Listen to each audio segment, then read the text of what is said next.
Picture this. A Boeing 747 cruising smoothly through the tropical night, 37,000 feet above the Java Sea. Inside the cabin, 247 passengers are settling in for the overnight flight to Perth, Australia. Then, without warning, the cockpit windscreen erupts in brilliant white light, a dazzling electrical display that the pilots have never seen before. And one by one, in rapid succession, all four engines flame out. So stow your tray tables, fasten your seatbelts, and prepare for an incredible story, because this is Final Boarding Call. Hello and welcome to Final Boarding Call. I'm your disaster-obsessed host, Alice. And as we know at this point, I'm just Zach. Just hanging out, Zach. I'm just Zach. Well, this episode is our New Year's episode. It's going to be as close to New Year's as we're going to get. So this one, I really wanted to make the special theme a little bit. Is it because I'm so special? That's, oh, baby, how'd you know? Yeah, this is going to come out on New Year's Eve. Close as we're going to get. And then now it's just, it's actually on it. It's New Year's Eve, folks. And when you think of New Year's Eve, maybe you think of fireworks, new beginnings, hope, kisses. This story has all of that. It has pyrotechnics. It has crazy, amazing moments. It's going to be a good one. You ready? Oh, before we dive in, I almost forgot to tell people that they need to rate, review, and subscribe. Wherever they get their podcast? Yeah, but I think most of our listeners are Spotifyers, as am I. It's fine. I accept you guys. I'm on Spotify. The only reason I'm on Apple Podcasts is because I already have Apple. There is no shame other than the fact that we cannot figure out how to get ratings on Apple. But other than that, There's no shame. Okay, sources for today's episode. Betty Tootell's book, All Four Engines Have Failed. Of course, there's a Mayday, air disasters on this one. It's incredible. Season 4, episode 2. And then Mentor Pilot does an amazing YouTube video on this as well. And then obviously the accident investigation reports and a ton of other sources all listed in the show notes. Let's do this thing, chicken wing. Read the notes. That's all you got to do. That's what you got to do, folks. If you want a source, go to the notes. I do a lot of research. So if you're really nerding out, you can go and check out all of the show notes.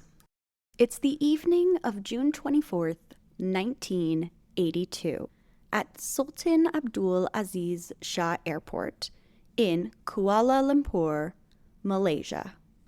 British Airways flight 009, which it's 009, but we're calling 009.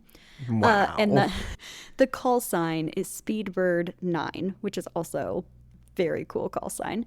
It's about to depart for Perth, Australia, the third leg of a journey that began in London. It's a lot of flying. It's a lot of flying.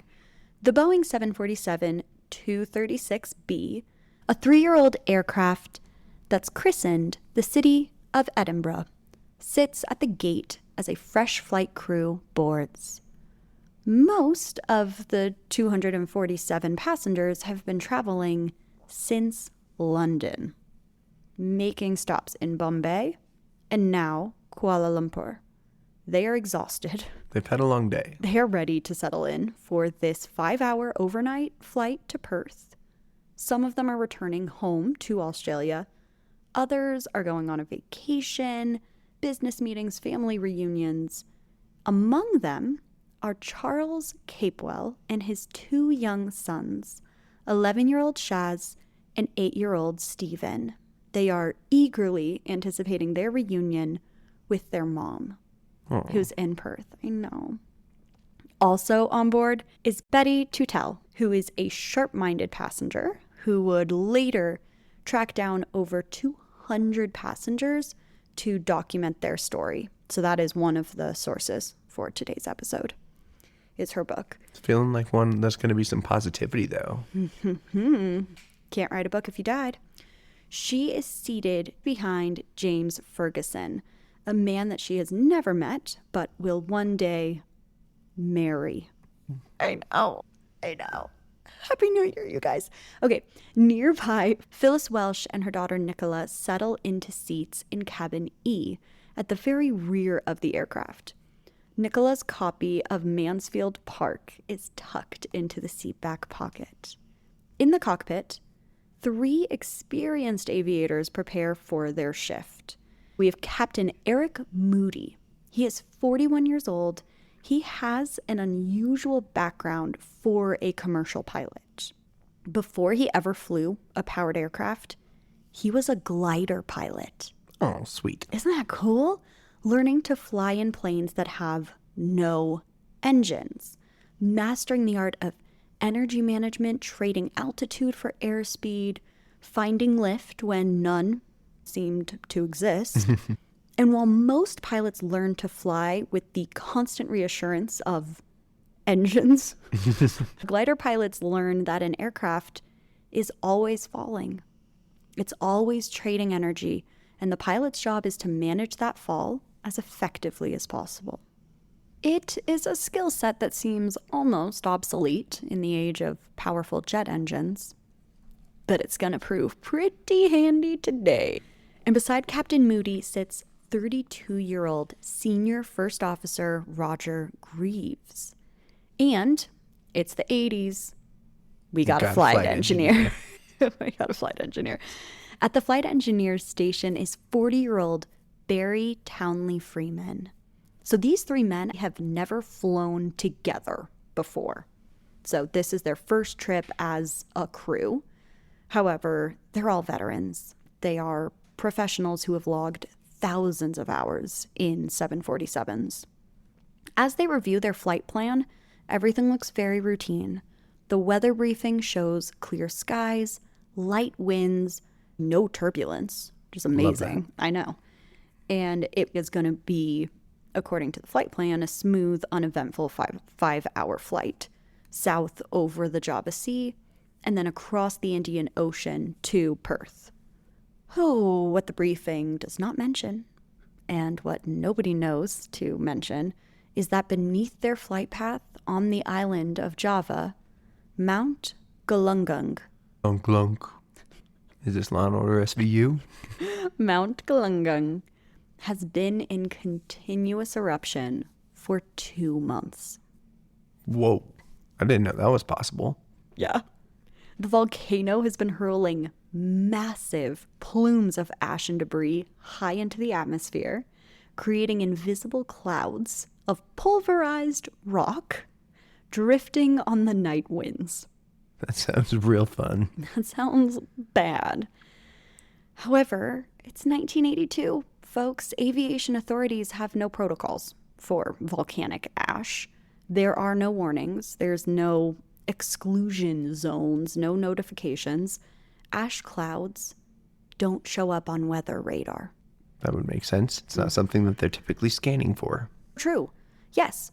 To the best of everybody's knowledge, it's going to be smooth sailing. At 7:30 p.m. local time, half an hour behind schedule, whoops, Flight 009 pushes back from the gate. The delay will turn out to be significant, though nobody realizes it yet.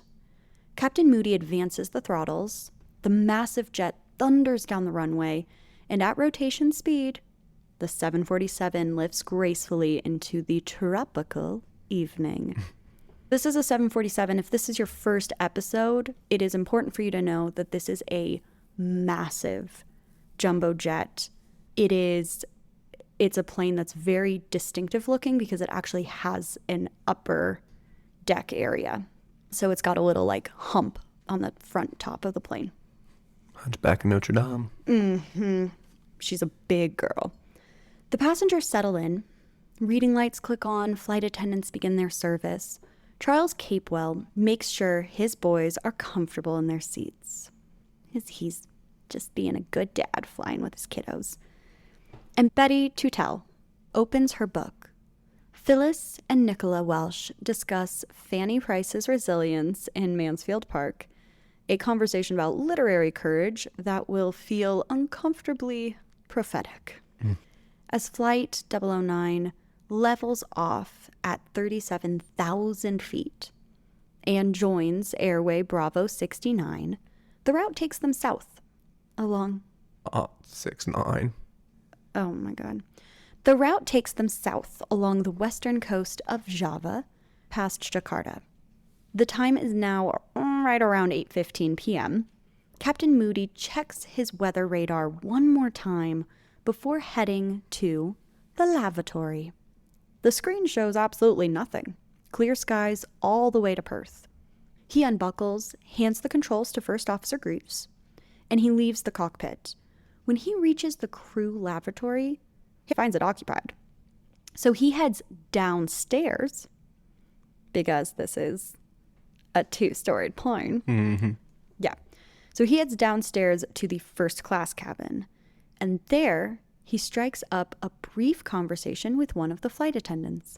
Casual chat that happens 100 times a day in aviation. But before they can exchange more than a few words, another flight attendant urgently calls down from the upper deck, summoning him back to the flight deck. As Moody hurries back up the stairs, he notices something strange. White smoke is puffing out of the floor-level air conditioning vents. It has an acrid smell. It's not cigarette smoke, but Sulfuric. it's electrical. Something burnt. His mind immediately jumps to the worst-case scenario. An electrical fire. Somewhere in the aircraft systems. I get it. That would be bad. There in the middle of flying over the ocean. Not a good time to have an emergency. He pushes through the cockpit door, ready to deal with a fire emergency. But First Officer Greaves and Flight Engineer Townley Freeman aren't looking at their instruments in alarm. Instead, they're staring out the windscreen in wonder, inviting him to come look at the beautiful display before them. The entire windscreen is covered in what looks like St. Elmo's fire, which is a natural electrical phenomenon that creates branching patterns of light across glass when flying through charged particles. It's kind of incredible. So all of the recreations of this that I saw, imagine flying through the Northern Lights. That'd be sick. That's almost what this looks like, though. It looks like light was dancing I gotta on the look at a airplane. picture real quick. Yeah.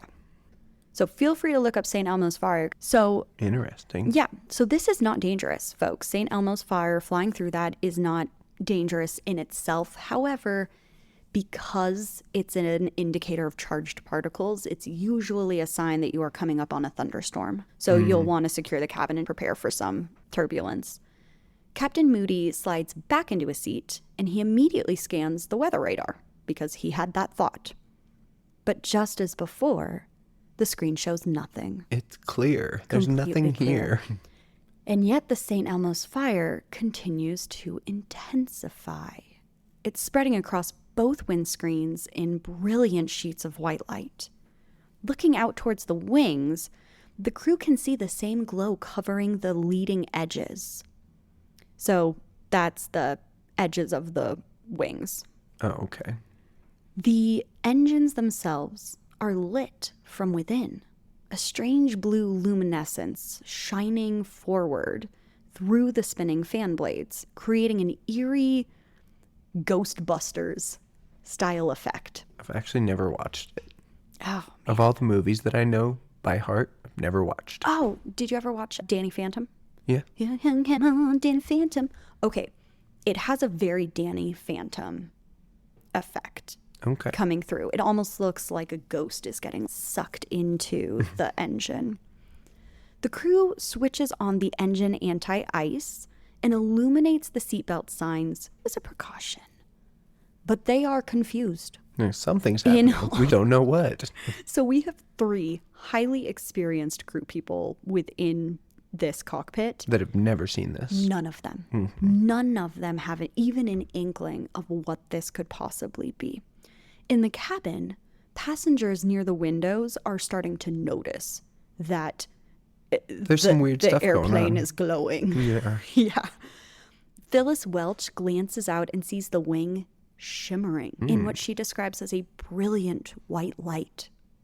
Now, let's not forget that there's still smoke happening. And coming through the vents. The aircraft. It's thickening, and it carries a distinct smell of sulfur, like rotten eggs. The cabin is getting uncomfortably hot. Passengers are beginning to sweat. They are loosening their collars. They're fanning themselves with their safety cards. Chief Steward Graham Skinner begins a quiet but intense search for the source of this smoke. Flight attendants move methodically through the cabin, checking everywhere, but trying, obviously, not to alarm any passengers. However, they find 0 fire. This doesn't make sense. Correct. The smoke seems to be coming from everywhere and nowhere. And then, at 8:42 p.m., everything changes. A loud bang echoes through the aircraft. In the cockpit, warning lights illuminate. Flight engineer Townley Freeman announces engine failure on number 4. And Captain Moody immediately calls for the engine failure and shutdown checklist. I'm telling you, we are going to see, folks, over and over again that this crew, they were on it. Gosh, they are bad asses, and they do it by the book. So Townley Freeman's hands move through the practice drill. An engine failure is serious, however, redundancy drink. They got 3 more. They got 3 more. And this aircraft, a 747, can fly perfectly well on 3 engines. They're supposed to be able to fly with 2, right? But before they can technically they can fly with 1. But they can't gain a ton of elevation. Yeah. They're just cruising. You're just gonna, But before they can even complete the checklist, Townley Freeman calls out engine failure on number 2. What is happening? Seconds later, 3. And then, with a note of shock, he announces what should be impossible. All 4 engines have failed. In that moment, everything the crew thought that they knew about flying becomes completely obsolete. This isn't in a manual. Okay, you're going to be over the ocean and all 4 engines are going to just randomly shut off for no reason. Everything that they know, because our man's was a glider. And what are the odds? What are the fucking odds? It's unbelievable. So all 4 engines on this Boeing 747 have simultaneously failed at 37,000 feet over the ocean, and there is no indication why this happened. This massive jet, weighing nearly 300 tons, or over 600,000 pounds, has just become the world's largest and most unlikely glider, and it is falling silently toward the dark water below. Unlike what you might be picturing, a Boeing 747 without engine power doesn't actually drop from the sky. It's still got velocity. It still has velocity. So despite weighing as much as 40 elephants, it has a glide ratio of about 15-1, meaning it can travel forward 15 kilometers for every kilometer it drops. If we do some math here, it's at 37,000 feet. That gives the crew roughly 23 minutes and 91 nautical miles of gliding distance. I'm glad it was already written down because I was not going to do that conversion math in my head. No, we're not. Here's the problem. They are flying over the Java Sea at night. The nearest airport is Jakarta, which is back behind them, with a mountain range in between that rises to 11,500 feet. By the time they got near enough, they would have already dropped too much and they couldn't get over it. Oh my gosh. They're doing the quick math like Zach did. And they're realizing that if they cannot get at least one engine started, it doesn't matter how miraculously they're able to glide. They will hit the mountain. Here's a fun fact. Nobody has ever successfully ditched a 747. Because they're too big and heavy? It has never, nobody has successfully landed one in the ocean before.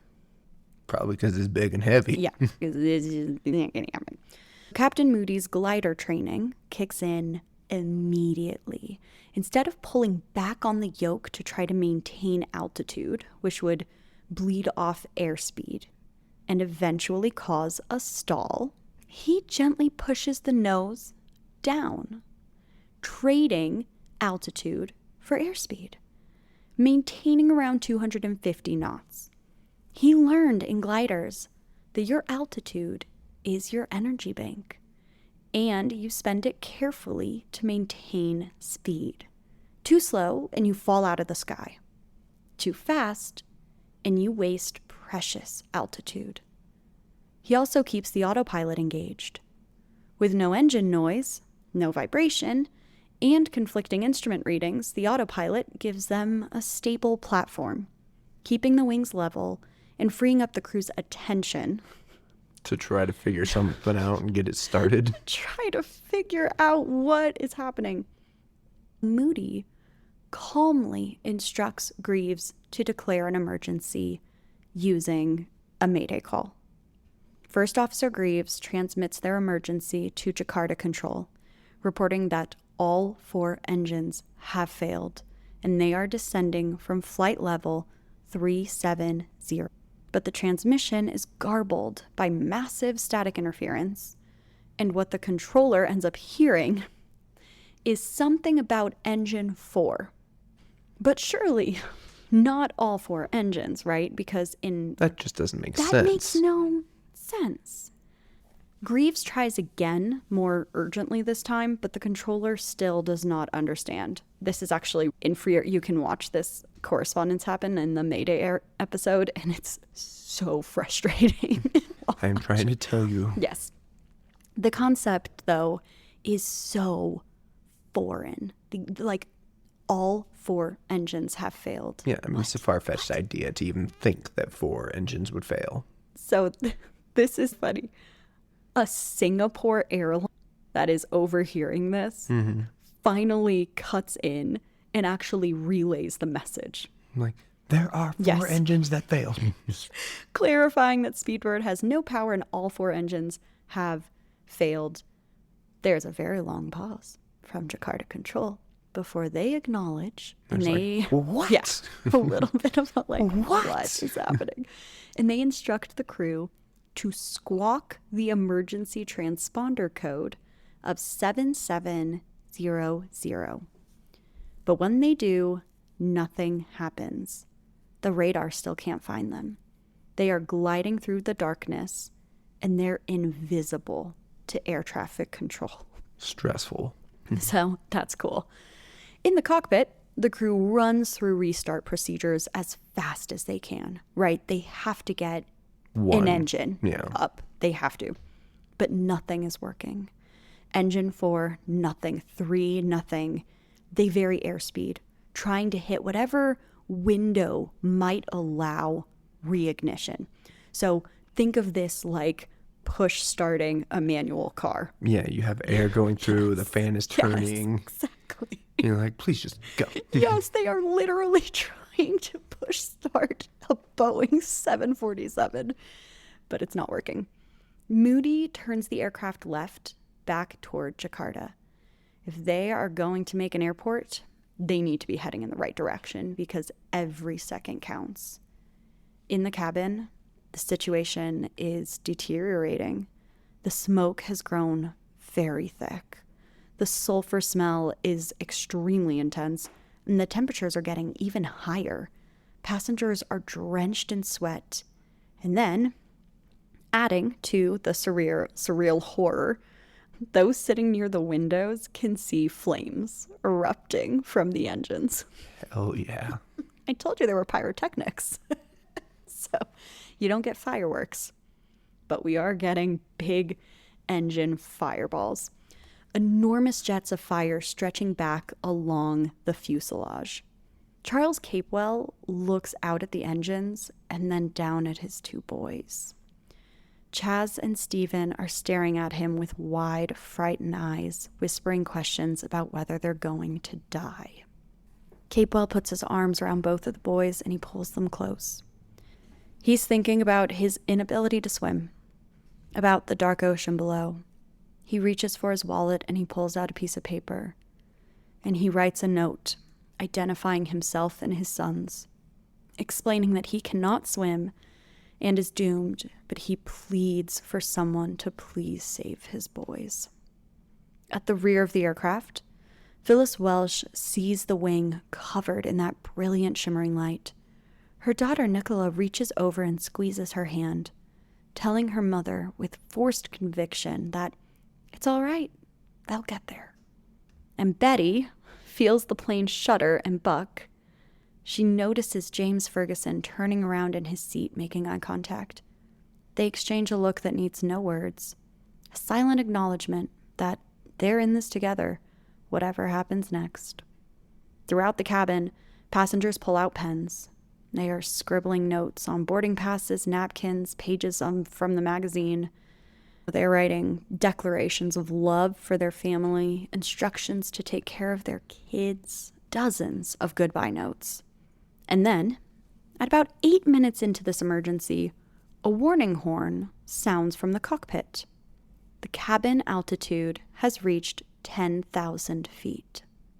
Without engine bleed air to maintain pressure, the cabin is slowly leaking like a balloon with a hole in it.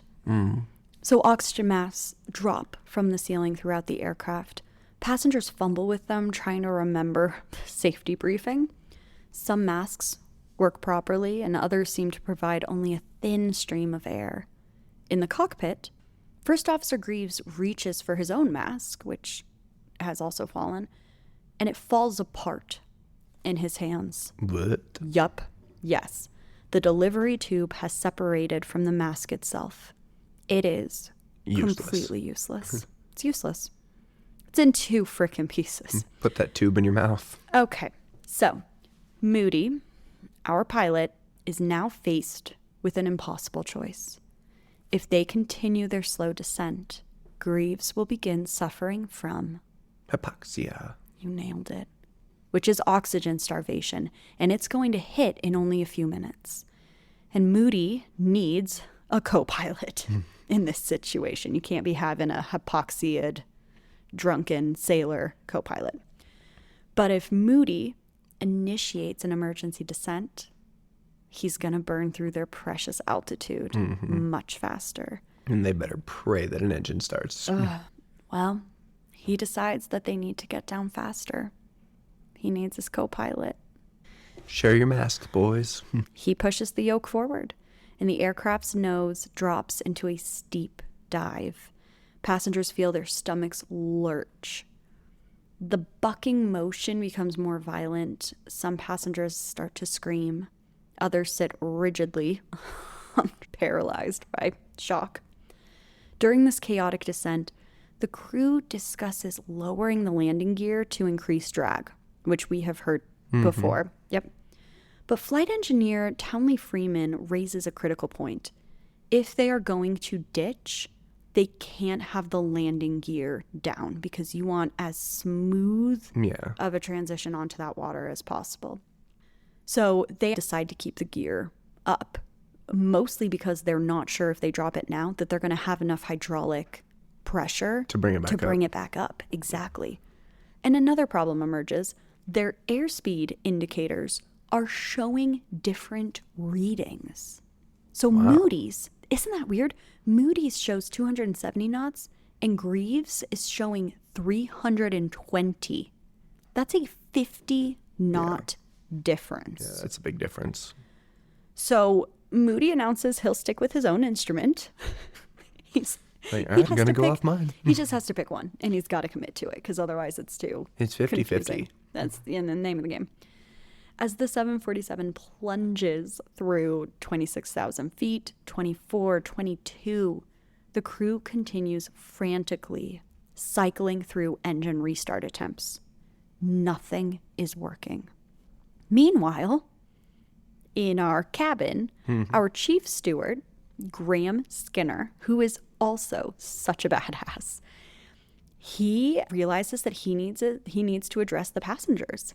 But when he tries the PA system, it is dead. So they're losing power everywhere. They are. He grabs a megaphone. Good for him. I love that. He gets a megaphone.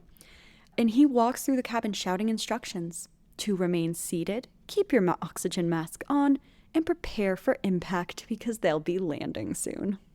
Seems like such a nice way to say it. We're going to be landing soon. Mm-hmm. The megaphone announcement is somehow both reassuring and also very terrifying, because where? Landing? We know where we go on this flight. Mm-hmm. Yeah. Passengers look at each other through the now haze of smoke. It is straight up hazy in here. They are hotboxing this friggin' plane. Their faces are obscured by oxygen masks. Some are crying. People are praying. And some have kind of entered a state of acceptance.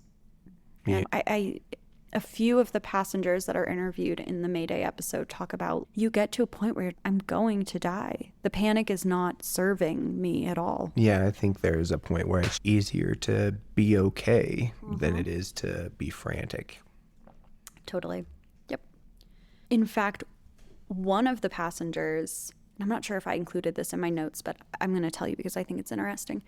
She actually hopes that they will crash into a mountain. Because it'll be quicker. Yes. That is the way that she is trying to manifest an ending to this, because she doesn't want to drown or be eaten by sharks in the middle of the ocean. Whatever goes through your head. Okay. And then at 8:54 p.m., 12 minutes into the emergency, Captain Moody keys the PA system. His oxygen mask muffles his voice, but his words are calm. They're measured. He lets all of the passengers know exactly what's going on. We have lost all 4 engines. And then he calmly says that the crew is doing their damnedest to get them going again. And he trusts everyone is not in too much distress. Yup. Verbatim what he says. Slight problem, guys. We have no power and we're over an ocean. Well, we're over the sea. Completely insane. Yeah. So it will later be described as a masterpiece of understatement. Some passengers found it reassuring. If the captain could be that calm, And he's well trained. It's That's routine, baby. It's just a routine, complete loss of power. Others found it darkly hilarious, which would probably be me. I accept that. But what Moody is really doing is buying time, and he's trying to manage panic. The last thing that he needs is a bunch of crazy people. Yes, people losing their damn minds in the cabin. He's got enough on his mind. Yeah. So Charles Capewell, the father, he finishes his note and he tucks it into his shirt pocket. He kisses the tops of his sons' heads. And Betty, our author Betty, she pulls out her own notepaper and she writes the date, followed by a brief record of what is happening. The captain has informed them all 4 engines have failed, which he has. A mayday call has been made, and she has no idea what will happen now. The aircraft continues its descent, and now we are at 15,000 feet. It's getting pretty low. They've cut it over in half already. Yep. They're now approaching 12,000 feet, which is their decision altitude. Below that, they're not going to be able to clear the mountains. So if they go below 12,000 feet and they are unable to get an engine started, they will need to turn back and ditch in the sea, which again has never successfully been done in a 747. Ooh, man. Okay. And then, amazingly, moments away from having to make a terrible turn back to the sea, flight engineer Townley Freeman feels a vibration. An engine has started. He calls out that engine 4 is starting. A low rumble builds from the back of the aircraft. The number 4 engine, the first one to fail, is coughing its way back to life. The turbine spools up, and suddenly they have thrust, actual engine power, pushing them forward. The cockpit erupts in jubilation. Actual cheers from 3 professional pilots who moments ago thought that they were gonna die. Yeah. Moody announces that he is reducing their descent rate, urging the other engines to come back online. Seconds later, engine 3, then engine 1, and then engine 2. All 4 engines are running again. Which makes no sense. It makes no sense. In the cabin, passengers hear a loud boom from underneath the aircraft. Those near the window see the flames disappear, replaced by the normal glow of working engines. Unbelievable. The nose lifts. Guys, we're fine. Let's turn it back around. We're going to make it.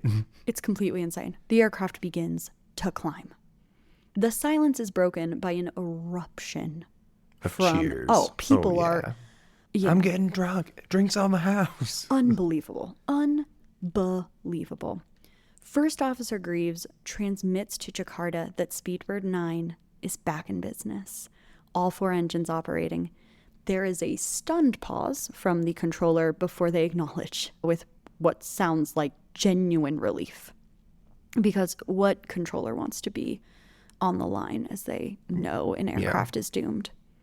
So the controller instructs them to climb to flight level 150. Just 15,000 feet. The crew begins climbing because, remember, they have to be able to cross the mountain. Yeah, the altitude to clear. Freaking climbing. They're not going to hit a mountain. The crew begins climbing, trying to put altitude between themselves and the mountains. If the engines fail again, they want every foot to be able to glide. So climb quickly. Yes. But as they pass through 15,000 feet, the windscreen erupts again in that brilliant St. Elmo's fire. Jesus. The same phenomenon that started the whole nightmare. Greaves quietly notes that the lights are back, which I'm sure they all see. He was like, fuck. And then, with a violent shudder, engine number 2 begins surging, backfiring with massive bangs. The whole plane is shaking. Moody orders the engine shut down immediately. He ain't fucking with it. They cannot risk the violent vibrations damaging the aircraft. So reluctantly, they shut down the engine that just worked so hard to restart. They're flying on 3 engines. They're still not entirely sure what is causing this sort of failure. And they are acutely aware that whatever is happening is still out there. This is a friggin' horror movie. Do we know did they get to 15,000 already, or were they still climbing? They are still climbing. Okay. They're still climbing. 3 is still okay to climb. 3 is still okay. Yeah. Yes. And they actually do successfully, they cross the mountains. So while they're dealing with this, they are successfully able to get over that mountain range. They are alive. They're flying, and they are actually getting very close to Jakarta. Now, they need to figure out how to land. So Flight 009 approaches Jakarta at 12,000 feet on 3 engines. The crew requests weather information, which is brilliant. They're just remaining so level-headed. It's unbelievable. The response is almost comically perfect. Clear skies, unlimited visibility. According to this information, it should be the easiest landing in the world. Except for one problem. First Officer Greaves is peering forward through the windscreen, trying to spot the airport lights. Can't see much. He can't see anything. The windscreen looks misty. Moody leans forward, squinting. He turns on the windscreen wipers, and they scrape across the glass with a horrible grinding sound, and they don't clear anything. This is a reminder to It's get embedded your... in the glass. Yes, it is. It's the weld splatter that I have in my windshield of the car. Yes. Oh my gosh, Zach, you're exactly right. This windshield has been sandblasted. Sandblasted. But like hot sand, so we're pitted in. There, you can do whatever you want to the outside of this thing. You will not be able to see. It's destroyed. Oh boy. It's looking through frosted glass at this point. Yes. They tried turning on the defogging blowers. I appreciate the attempt. They're trying. They're really trying. The only clear spots are these narrow 2-inch strips along the extreme edges of each pilot's window. You get 2 inches. I've driven on less. Okay. So it's like they cannot catch a friggin' break. And here's what's crazier. They've never landed at this airport before. So you can't even go into autopilot comfort mode. You have to be on your game. Okay. Jakarta Control informs them that the ILS glide slope is inoperative. So this is the instrument landing system that would normally guide them down to the runway on a precise electronic beam. And it is not working. So they have only the localizer, which keeps them aligned left, right with the runway center line, but they have no vertical guidance whatsoever. Eek. Cool. So First Officer Greaves improvises. Using the distance measuring equipment that tells them how far they are from the airport, he begins calling out target altitudes. You should be at 2,000 feet at 8 miles, 1,500 feet at 6 miles, 1,000 feet at 4 miles. He is creating a virtual glide slope in real time. Yeah, he's dropping according to these plans so that he can be on the right path and touch down. That is such a brilliant first officer move to make because he's giving Moody targets to aim for. But my only thought is that left and right wise, he can't see where the runway is. It'll be fine. It's like you getting all stressed out when I'm driving in the rain because I refuse to use wipers. Absolutely. I hate driving with you in the rain. Put me in, coach. I'll try to see past this stuff. Yeah, you'd land this plane. Okay. Well, Moody flies the localizer, keeping the needle centered, while Greaves calls out altitudes and distances. Through his tiny strip of clear windscreen, Moody can barely make out some lights. It's lights. Let's go for it. And it might be the runway. It might be a city. He might be hallucinating. This is where his glider training pays off one more time. Because in gliders, you often land at unfamiliar fields.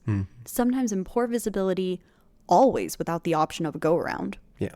Like, you were coming down. cannot fuck up. Yeah. You can't fuck up. Yes.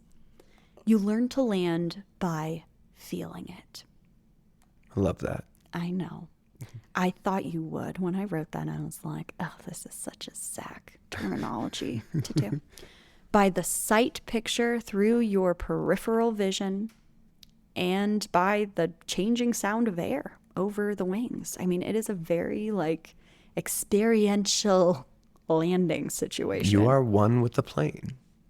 You are one with the plane. As Greaves counts down the altitude, 200 feet, 150, 100, all the way down to 30, the main landing gear kisses the runway so gently that some passengers aren't even sure they've landed. It's a picture-perfect touchdown, also known as a greaser in pilot terminology. So now we've had a couple of episodes like this, and it turns out that pilots land way better when it's a disastrous situation. We have been on some rough come downs before, and we're like, what are you doing, guy? The weather's fine. Most of the time it's like, yeah, this thin Colorado air. This is incredible. What a cool moment. Well, I am anti-clapping in an airplane, but in this case, You deserve it. I would set off a friggin' party popper. People are losing their minds. That's how crazy my wife gets, folks. She'll use a party popper. Confetti. There would be confetti. Complete strangers, obviously, are sharing a pretty significant moment. Yeah. Yep. I would hug a stranger in this case. I would. Wow. I know. They are comparing notes that they'd written to loved ones. They are marveling that they are going to get to tear those notes up instead of having them be found in wreckage. And Charles Capewell crushes his sons in a hug. The note in his pocket, completely forgotten. And Betty and James make eye contact again. And this time, there's something different in the look. I love you. A shared bond forged in those 23 minutes of falling through the sky together. And if anybody can top that story as a how you met your person story, it's a meet cute. Email me. I will send you a gift package because that is the coolest. It's the coolest. Congratulations, Betty and James. On the flight deck, Captain Moody attempts to taxi off the runway, but as soon as they turn toward the terminal, the bright apron lights shine directly through their sandblasted windscreen, creating a complete whiteout. They see nothing. Moody radios Jakarta ground, informing them that Speedbird 9 will need a tug because they cannot see. So the aircraft stops right there on the runway. Or I guess it's the taxiway. They stop on the taxiway. That's fair. Moody shuts down the remaining engines, and the cockpit finally falls silent. He's like, I don't even want these engines to idle. Turn these fuckers off. They might catch on fire. We don't know what the fuck's going on with them. The three men sit there for a moment, soaking in that adrenaline. Yeah. Oh my gosh, I bet they were shaken like leaves. Flight engineer Barry Townley Freeman unbuckles and heads down the stairs to open the door.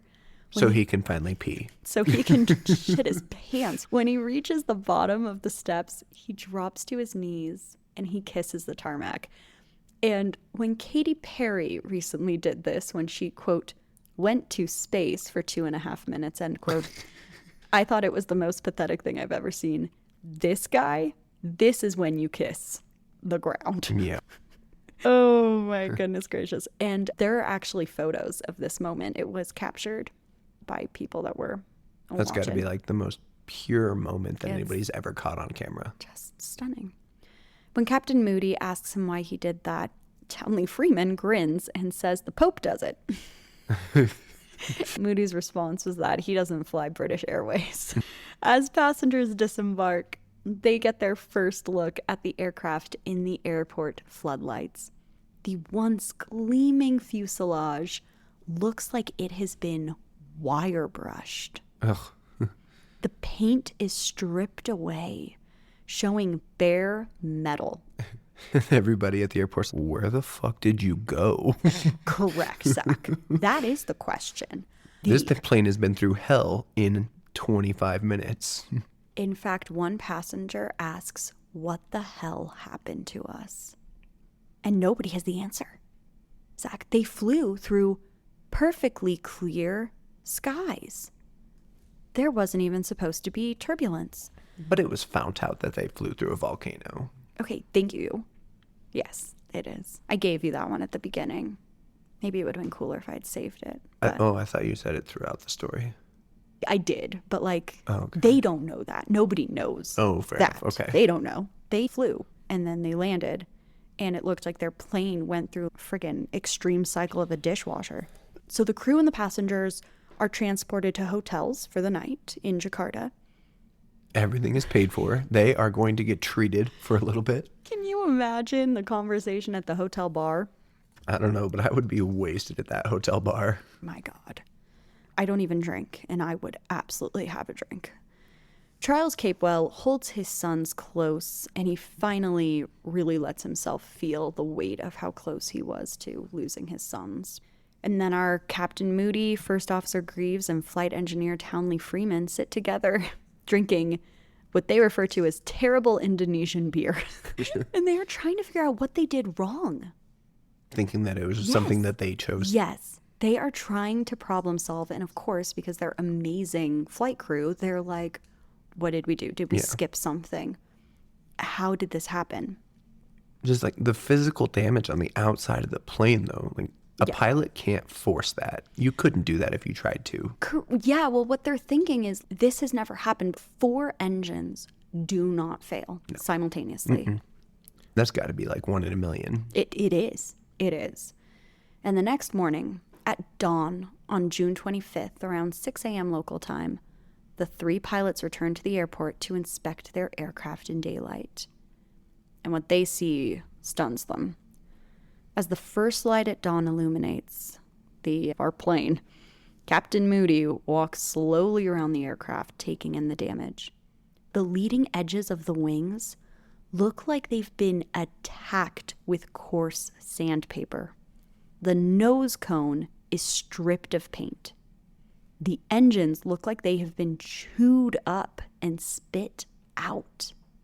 Moody remarks that the airplane looks like it's been wire brushed, and the 3 pilots circle the aircraft together, occasionally pointing out details to each other. Flight engineer Townley Freeman stops at the engine intakes, peering inside at the turbine blades. And sees rocks. It's so crazy. Zach, they are scored, abraded. The polished metal surfaces are dull and rough. That will not happen with air. No. And strangely, this is a relief because they had spent the whole night believing that it was their they fault. had done something. Yeah. Yep. And now they're like, okay, we could not have done that. But what caused it? Birds? They were at 37,000 feet when this happened. It would take a whole heck of a lot of birds to cause that. It could not have been birds. Fuel contamination was another early theory. To shut down 4 engines, that could make sense because they've got 1 fuel supply going to 4 engines. Correct. Exactly.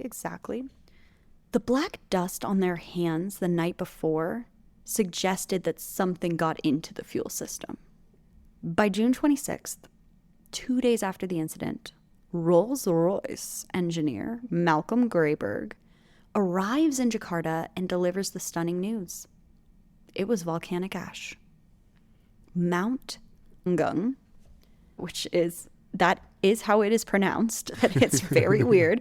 About 110 miles southeast of Jakarta, had been erupting for months. The crew flew through a massive cloud of ash. Pulverized rock and particles so fine that they are invisible to weather radar. The pilot's initial reaction is disbelief. Volcanic ash from 100 miles away. Yeah. How is that possible? But, as Grayburn explains the chemistry and physics, the pieces fall into place. What does volcanic ash do to a jet engine? First, imagine the particles themselves. They're not soft like wood ash or cigarette ash. These are microscopic fragments of rock with razor-sharp edges. Under a microscope, they look like glass. Oh, that's an interesting one. I didn't know. Now, a jet engine sucks in enormous volumes of air, thousands of pounds of it per minute. When that air contains volcanic ash, the engine becomes a vacuum cleaner, concentrating the ash particles inside itself. The first thing that happens is abrasion. Those sharp particles sandblast the fan blades, the compressor blades, anything that they touch. This changes the aerodynamic properties of the blades, causing the engine to work less efficiently and potentially surge or stall. But the real killer is what happens deeper in the engine. In the combustion chamber, where temperatures exceed 1,400 degrees Celsius, which is 2,550 degrees Fahrenheit. It's actually compressing it and turning it into glass. Volcanic ash melts at around 1,300 degrees Celsius. So as this ash reaches the hottest part of the engine, it literally turns into molten glass. The molten glass then sticks to everything. Fuel nozzles, igniters, turbine blades, guide vanes. It clogs the small passages that cool the turbine blades. It builds up in layers, choking the engine until it can no longer maintain combustion. Wow. This is crazy to think about. I mean, I try to think about this in car terms because that's what Zach and I know. And it is blowing my mind. It's insane. Can you imagine having engine failure because glass? I mean, it's an interesting thought, but picture glass blowing, really. It's Yeah. practically just a regular liquid, and it is able to reshape and reform and get anywhere. No, I'm good. Okay. So with this in mind, we think about the fact that they were able to get the engines back up and running. So how were they able to do that? As the engine cools down, the molten glass hardens and it becomes brittle. When the crew kept trying to restart the engines, they were essentially shock cooling this glass, causing it to crack and break off. Once enough of it broke away, cold air could flow through it again and the engines could restart. That's why all 4 engines came back to life at roughly the same altitude, because they had been cooling for the same amount of time. But one of them just had some extra pieces that hadn't broken away, and that's why that one stalled out again, because it got hot and reclogged real quick. Yep. The 3 engines that failed first were removed from the aircraft in Jakarta and shipped to Rolls-Royce in their facility in Bristol, England. When engineers tore them down, they found layers of fused glass. That's probably cool as shit. Yes. Put that in a museum. I mean, that's what I'm like, I'd buy that. 1 to 2 millimeters thick, coating the internal components. The fuel nozzles were completely clogged. It was rough. Engine number 4, which had been shut down first and restarted first, was dismantled locally in Jakarta. And it showed similar damage, but it was not as bad as the other 3. Mm-hmm. Here's the part that should make you angry. This was not the first time that volcanic ash from Mount Galunggung had affected an aircraft. Man, how often do I say that in these episodes? This wasn't the first time this happened, but nobody did anything. Okay, on April 5th, 1982, more than 2 months before British Airways Flight 009, a Garuda Indonesia DC-9 flew near the same volcano and experienced an engine flameout. This crew did manage an emergency landing and the aircraft sustained damage. This was reported locally, but it never made it to international aviation authorities. But why? I just don't even know. And even after Flight 009's near disaster on June 24th, the response was it was inadequate. Indonesian authorities closed the airspace around Mount Galunggung on June 25th, but they reopened it on the 28th. They were like, it's fine. The reasoning was that the eruption had subsided and this was a one-off event. But it already was not a one-off event. Yeah. It was already the 2-off event. And guess what, Zach? Happened again. It happened again. On July 13th, 1982, 19 days after the story I'm telling you today, Singapore Airlines Flight 21A, another Boeing 747, flew through the exact same area at 35,000 feet, and all 4 engines flamed out. The crew, unaware of what had happened to British Airways because no proper notification system existed, went through the same terrifying experience, falling through the sky, frantically trying to restart their engines, not understanding what is going on. However, they got lucky. They managed to restart their engines and they made an emergency landing back at Jakarta. Everybody on that flight also survived. But all of this is preventable. All of it. All you people have to do is talk to each other. Just talk about it. Put this information out there. Unbelievable. Only after this, what I would call now a 3rd incident having to do with this, did Indonesia permanently close the airspace around Mount Galunggung. And they established a 100 nautical mile exclusion zone. And it remained in place for months until the eruption finally subsided. Truly subsided. Unbelievable. let's talk about the good that came from this. British Airways Flight 009, their experience sparked significant long-term changes. In 1983, that would be a dog. In 1983, the first volcanic ash advisory centers, known as VAAs, were prototyped. These are specialized meteorological centers that monitor volcanic eruptions worldwide and issue warnings to aviation authorities. I love that. How freaking cool is that? And today, there are 9 of these, and they operate 24/7. Love that. That It's is amazing. exactly the fix for this kind of issue. Yep. It's incredible. And pilot training has now been modified to include volcanic ash recognition and avoidance procedures. They learn the warning signs, the St. Elmo's fire, out of nowhere without thunderstorms, sulfur smells, engine glow, weird shit happening. Turn around. Every now and then I get a little bit numb. Okay, and get this. Engine manufacturers like Rolls-Royce, Pratt & Whitney, GE, they began designing ash-resistant engines. This makes sense after you have a run-in like that. Yes, and developing engine wash procedures. Where, like on your windshield, how you can have like de-ice, they're creating something like that specifically for ash. Wow. I know. It's pretty cool. Yep.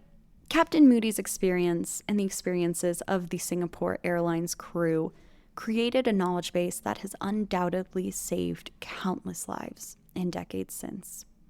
So, huge shout out to that incredible crew.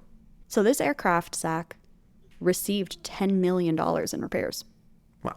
She got 3 new engines. She got a new windscreen. They cleaned out the fuel tanks. Repainted it. They did have to do some cosmetic improvements, but by October of that same year, it was flying again. All right, then. The aircraft served British Airways until 2001. Then, Wow. I know. Then European Aviation Air Charter until 2004, and it was scrapped in 2009. All right, then. I know. The crew, we always love when a good crew gets awards, and this crew received the Queen's Commendation and British Airline Pilots Association medals. Oh, Captain Moody returned to flying within weeks. All right, then. Yep. He's like, And but did you die? he founded the Galungung Gliding Club, which is so cool. And he automatically granted membership to all 263 people that were on board that flight. Love I that. love it. He flew until retirement, and he died peacefully on March 18th of 2024 at 82. I mean, this Good for guy, him. I love this. What a friggin' badass. And Betty tracked down over 200 of the passengers and wrote a book. She married James, who was seated in front of her that night. They got married in 1993. And then Charles Capel and his sons returned to their mother in Perth. 25 years later, Stephen reflected that their time hadn't come. And from then on, he had a different view on life. And Zach, that is our story for today.